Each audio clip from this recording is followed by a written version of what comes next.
This is the program that shows you the side of police chase videos they didn't want you to see. Bungled arrests, kamikaze crooks and cop-based carnage of all kinds. Welcome to Cops Uncut, the real car crash TV.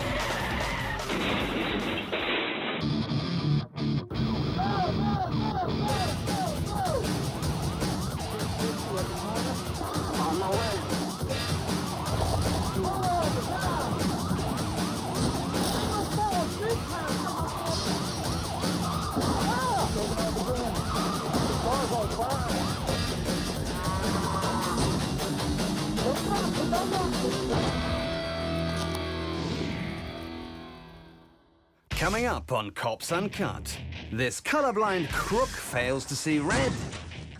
This policeman gets in a punch-up. And this 4x4 gets turned into a 2x2. Taking off again.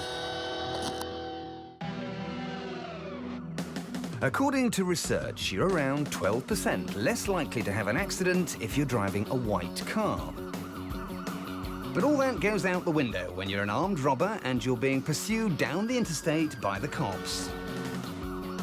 In this instance, the cops keep a fairly safe distance as this daredevil weaves madly through the traffic, tempting fate at every turn. And they're wise to take such a cautious approach because it's not long before destiny steps in and takes its natural course. Let's look at that again. This white car may have the law of averages on its side, but if you're superstitious, you'd know to watch out for green cars. Because they're supposed to be very bad luck indeed, particularly when you drive through a red light and meet one coming the other way.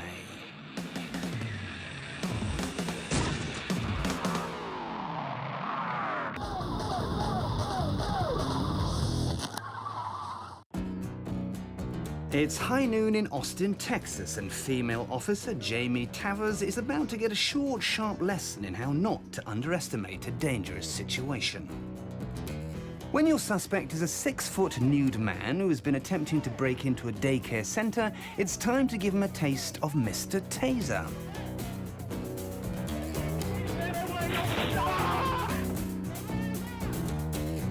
I have one tase on the ground. I need you to 1018. Stay down! Stay down! Stay down! I will, but you're gonna have to stay down! Sadly, a single shot of high-voltage electricity isn't quite enough to keep her naked nuisance on the ground. Come on now. Any other officer might have had another pop. Stop it! But Tavers lets him get up and have another go at smashing down the door. And this proves to be her fatal mistake. Because when his door-breaking attempt is thwarted, he turns his attentions to Officer Tavers herself.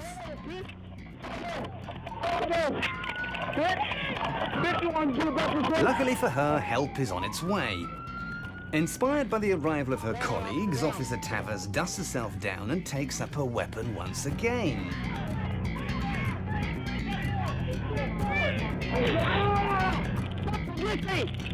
Taser wires trailing behind him, the super-powered streaker has one last go at that door. This time, Tavers turns up the voltage on her stun gun and naked guy is finally shocked into submission. This stripped-down situation was electric before Officer Tavers even arrived. But perhaps if this WPC hadn't set her taser to stun, then maybe she wouldn't have received the shock of her life.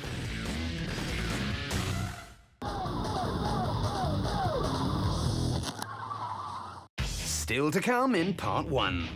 This suspect needs a SWAT team to get him off his cell phone, and Jumping Jack gets down with the hood.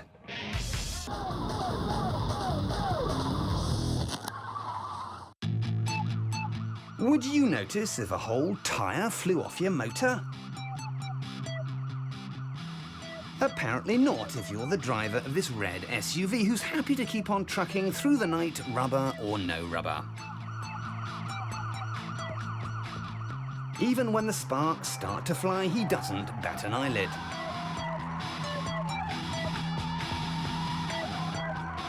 It might be the 4th of July on the driver's side of the car, but apparently this guy hasn't even noticed. What could possibly be distracting him from this impressive pyrotechnical display?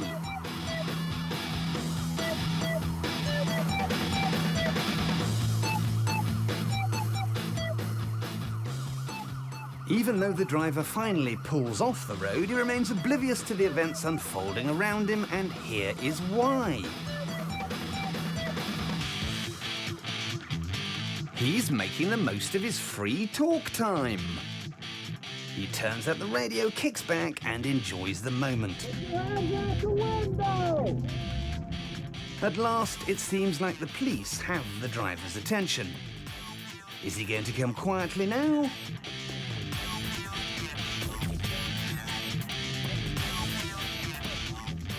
Apparently not. Instead, he's going to carry on chin-wagging with his chums on the mobile, completely ignoring the police. Perhaps a fully armed SWAT team will get his attention.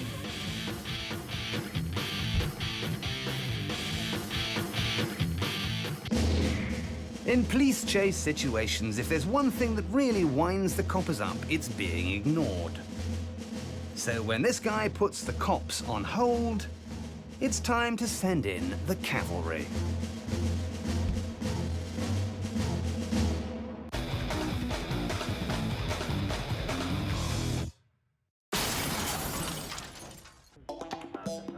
As a policeman, you're a highly esteemed community figure. Get your hands up. People look up to you. I'll explain in a minute. Go ahead, get your hands up, step on out the car. So, wherever you go and whoever you meet, you can expect to be treated with respect and admiration you deserve.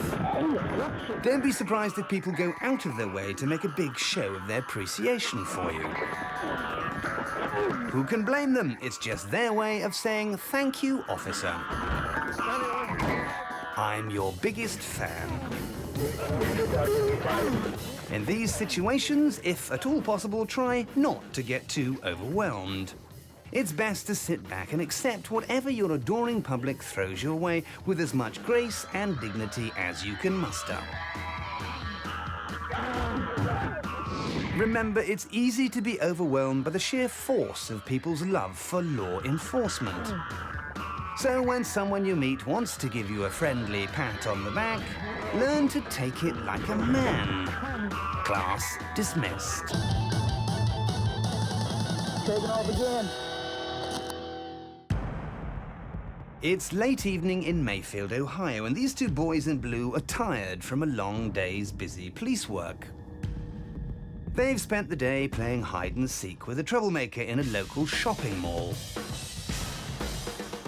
Their suspect was a man reported to have been distressing members of the public by leaping out from behind things and scaring them half to death. But Jumping Jack has somehow managed to elude these cops, so it's time to go home and put their feet up and watch some reruns of TJ Hooker.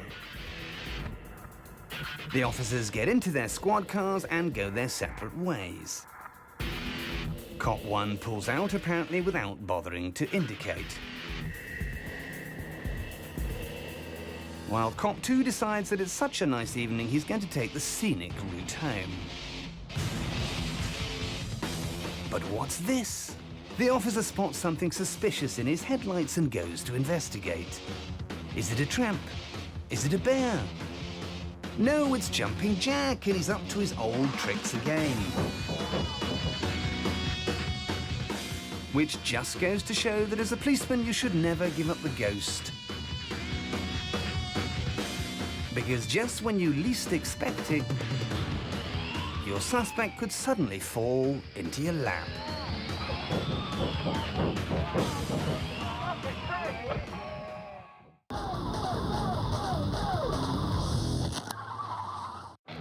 Here on Cops Uncut, we'd never want to advocate criminal behaviour. But sometimes it's hard not to be just a little bit impressed by some of the driving skills we see on either side of the law. Take the suspect in this SUV up ahead.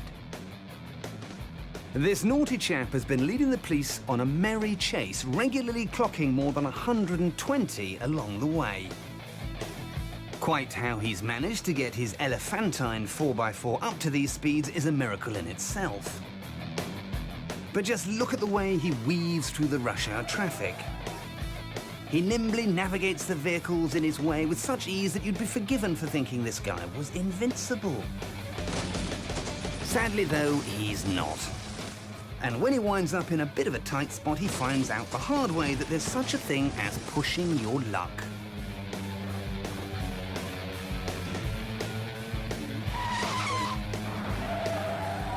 In the blink of an eye, this high-velocity chase has come to a standstill, and all the cops have to do now is get Speedy Gonzales out of the wrecked SUV and into a jail cell. The driver's side is so trashed that they have to extract their suspect via what's left of the passenger door. The guy struggles as if he still thinks that with a bit of luck he might be able to do a runner. But the erstwhile speed demon seems less sure on his feet. So you can be pretty certain that he won't be pulling another fast one.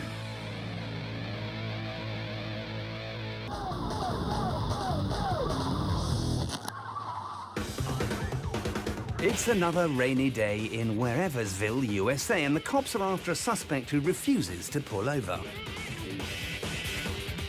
Under normal circumstances, they wouldn't hesitate to deploy the infamous pit maneuver to take this joker out of the race.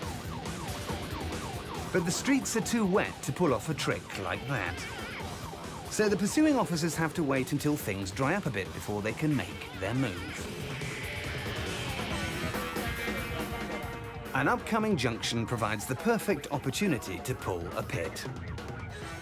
But the officer bungles the maneuver and the two vehicles become locked in a bizarre ballet.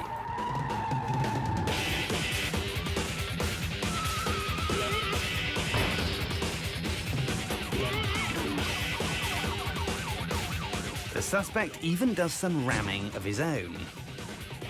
It's a crazy idea, but one that seems to work, and the chase is back on.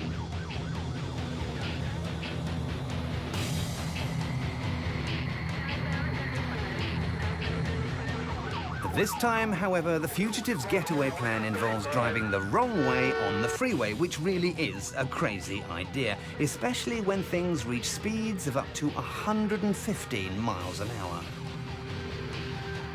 Our cop bravely follows him, but perhaps understandably can't muster the courage for any more close contact. Both cars hurtle headlong into oncoming traffic for what feels like an eternity, narrowly missing cars on all sides. Worse still, the roads are wet again, all of which makes the pit maneuver a distinctly unappealing option. Losing sight of the prize, the trooper eventually bottles out altogether. But as he gets himself back on the right side of the tracks, he catches sight of his gung-ho colleague carrying on the pursuit. Not wanting to let his mate take all the glory, our cop settles on a cunning plan that involves cutting the crook off at the next junction. He races to get there in time, but his rival is one step ahead, and even with a spot of corner cutting, his mate is still in pole position.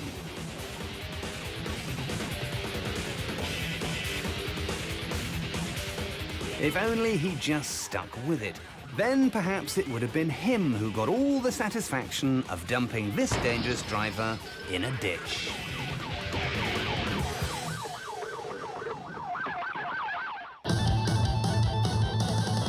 Taking off again. Still to come in part 2. These shopaholics go on a spree.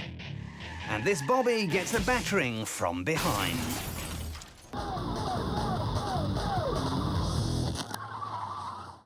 This blue movie might look like something from the adult archives, but the officer in this A-Team style van is clearly a fan of the 80s action genre. Just look at those chinos. Crockett and Tubbs would be proud. Or how about a totally gratuitous bonnet jump? That would make even Starsky and Hutch blush. Finish things off with a bit of Karate Kid, and all you're missing is a soundtrack by Jan Hammer. Trouble is that while you might be able to get away with these kinds of antics on the telly, kicking somebody in the head without provocation isn't something that real policemen are supposed to do. With the whole incident caught on camera, the retro officer could lose his job. But at least he earns himself a slot on Cops Uncut. It's just a shame that when Twinkletoes here finally gets his own shot at TV stardom, he goes and puts his foot in it. It wasn't me, Gov. We've seen this all before. A big old Chevy pickup that's been stopped for wobbling all over the road. And a big old American cop who wants to get this over and done with in time for lunch. On the one hand, you have a fine, upstanding officer of the law. And on the other, a drunk driver trying to weasel his way out of a ticket. You don't have a driver's license? No, sir. Suspended. Okay. He's driving, though. No, you were driving. I saw you driving. I saw your little swap. Anyway, I'm going home. I mean, is there any way I can talk you out of this? What we have here is a classic case of it wasn't me, Gov, drunk logic. The sozzled short ass just can't understand why the cop won't let him go home to sleep it off. He hasn't been drinking. Can I get him to drive me north Claremont? And me go home. What? Okay. Yes, sir. If he hadn't been drinking, how come you didn't let him drive in the first place instead of you driving? Because my insurance covers, I have liability insurance. SR22. But why didn't you just let him drive in the beginning? I mean, instead of you driving. Because I'm ignorant. Finally, we seem to be getting to the root of the problem. Let me ask you this, do you know your ABC? Yes, sir. A, B, C, D, E, F, G, Z, X, Y, W. Let me see. V, U, T, S, R, Q, O. No, wait a minute. He's giving the trooper all the right letters. O, N, M, L, K, J, L. Okay. Just not necessarily in the right order. Which means that little and large here need to move on to something else. It's as plain as the nose on his face that this little fellow has had a skinful. But even after an apparent confession, Yeah, I know I'm guilty. I fucked up. he's still in denial. Place you under arrest for DWI and take you down and give you a breath test, okay? Drunk logic kicks in again as the suspect tries to appeal to the cop's good nature. No, Please, come on. Come on, look. Come on, turn around here. No, wait a minute. No, wait come a here, minute. come here. Wait a minute. Come here. Wait a minute. I'm not Come here. I'm Come here. coming. I'm Okay, coming. okay, get back. Put your hands on the clock. Don't put... Wait a minute. Don't No. place me under arrest. Listen to me. Please. No, wait a minute. You haven't called me in yet. Come on. Listen to me. Don't place me under arrest, Listen to man. me. Come on. No, I'm trying Put your hands behind your back. Man, Put your hands behind your back. Okay, look, wait a minute. I just want to talk to you, man. No. In his mind, all Shorty here wants is to go home. So when he spots an opportunity, he decides to run there as fast as his little legs will carry him. A white male subject. The overweight, outpaced officer calls for backup. But help arrives from a rather unexpected source. Watch as this Domino pizza delivery vehicle takes the initiative and cuts the runaway off at the pass. Get on the ground. You understand me? You're in a world of shit, boy. This DUI seemed as simple as ABC.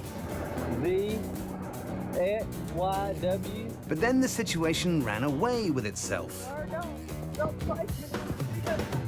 And perhaps if the copper didn't eat so much pizza, then he wouldn't have needed help from a car full of the stuff.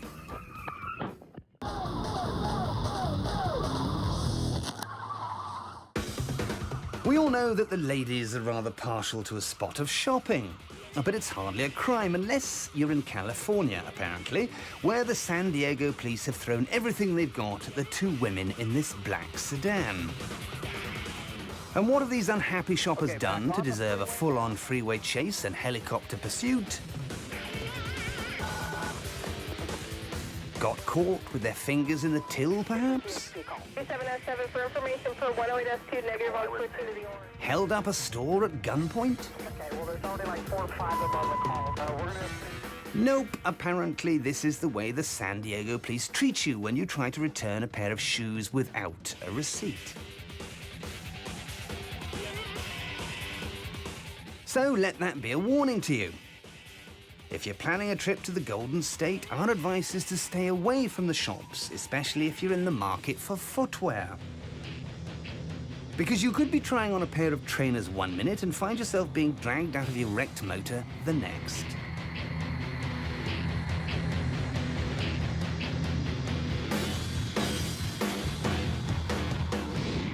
When the two women in this car asked for a refund, they got the full customer service from the cops. It might seem like an overreaction when this trooper puts his foot down, but apparently the San Diego police feel very strongly about shoe-based crime. And they're doing everything in their power to stamp it out altogether.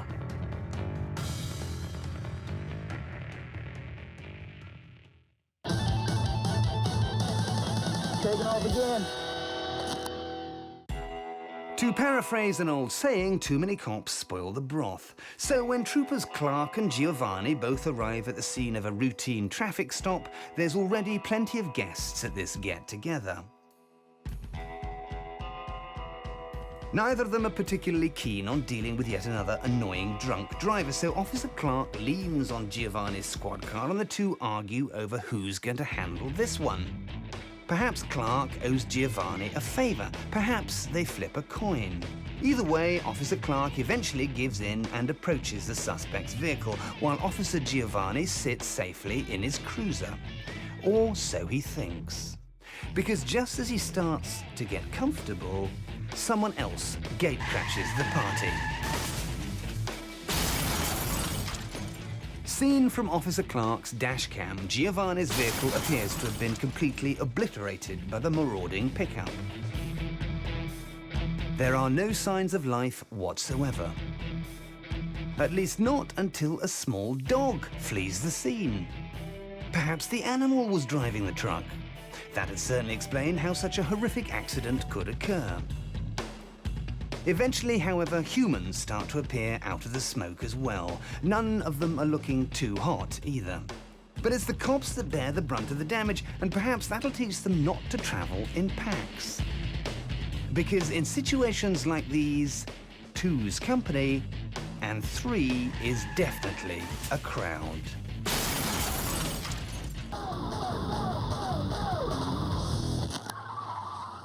So what have we learned today on Cops Uncut? Go naked and you could expose yourself to more than just the elements. Go the wrong way down a freeway and you could end up getting crushed by a cruiser. And kick a man when he's down and you could lose your loafers. Be careful out there.